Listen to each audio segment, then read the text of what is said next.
Hi అండి. ఈ blouse, sari చాలా బ్యూటిఫుల్‌గా ఉన్నాయండి. కలర్ కాంబినేషన్ అయితే అద్దిరిపోయింది. ఇంతకుముందు ప్రీవియస్ వీడియోస్‌లలో కూడా చూశారు. సేమ్ అలాంటిదే అనమాట. కాకపోతే వర్క్ అనేది వేరే వచ్చిందనమాట. బ్లౌజ్‌కొచ్చేసి సేమ్ అలానే ఉంది.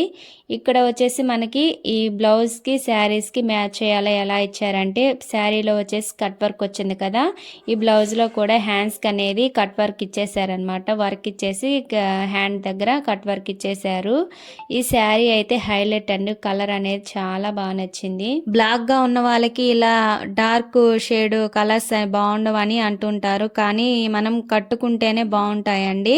చాలా లుక్ వైజ్‌గా బాగుంటాయి అనమాట. మనకి డార్క్ షేడ్‌లోనే బ్లాక్‌గా ఉన్న వాళ్ళకి, వైట్‌గా ఉన్న వాళ్ళకైనా, బ్లాక్ వాళ్ళకైనా ఇలా డార్క్ షేడ్స్ అనేవి చాలా బాగుంటాయి. చూడండి, కట్ వర్క్ అనేది సిల్వర్ కలర్ మనకి కట్ వర్క్ మనము బ్లౌజులకి స్టిచ్ చేసుకుంటాం కదా, సేమ్ అలానే ఇలా కట్ వర్క్లు శారీస్ అనేవి వచ్చేసాయండి.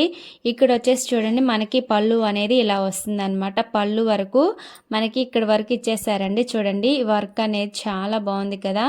ఇది వచ్చేసి పళ్ళు అండి, మొత్తం పళ్ళు అనమాట. ఈ పళ్ళుకి అంటే ఈ శారీకి బ్లౌజ్కి కాంట్రాస్ట్ కలర్ అనమాట. శారీకి బ్లౌజ్కి అనేది కలర్ అనేది వేరుగా వచ్చిందండి.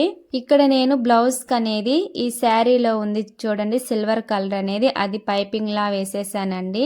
నాకు ఈ కలర్ అనేది సెట్ అంటే లేదని చెప్పేసి నేను సిల్వర్ కలర్ వేసేసాను. చాలా బాగా లుక్ వచ్చిందనమాట. కట్ వర్క్ చూడండి, ఇది మనకి కట్ వర్క్ అనేది చాలా బాగుంది. ఇది వచ్చేసి చూడండి బ్లౌజ్ అనమాట.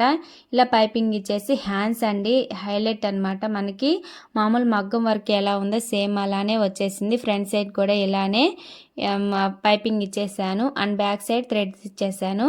చాలా బాగా అంటే కలర్ అనేది చాలా బాగుందండి. మీలో ఎంతమందికి ఈ కలర్ నచ్చిందో కామెంట్ చేసేయండి. ఈ శారీ మీకు నచ్చితే ఒక చిన్న లైక్ చేయండి అండ్ సబ్స్క్రైబ్ చేసుకోండి. థ్యాంక్ యూ ఫర్ వాచింగ్ అండి. నెక్స్ట్ వీడియోలో కలుద్దాం. బాయ్.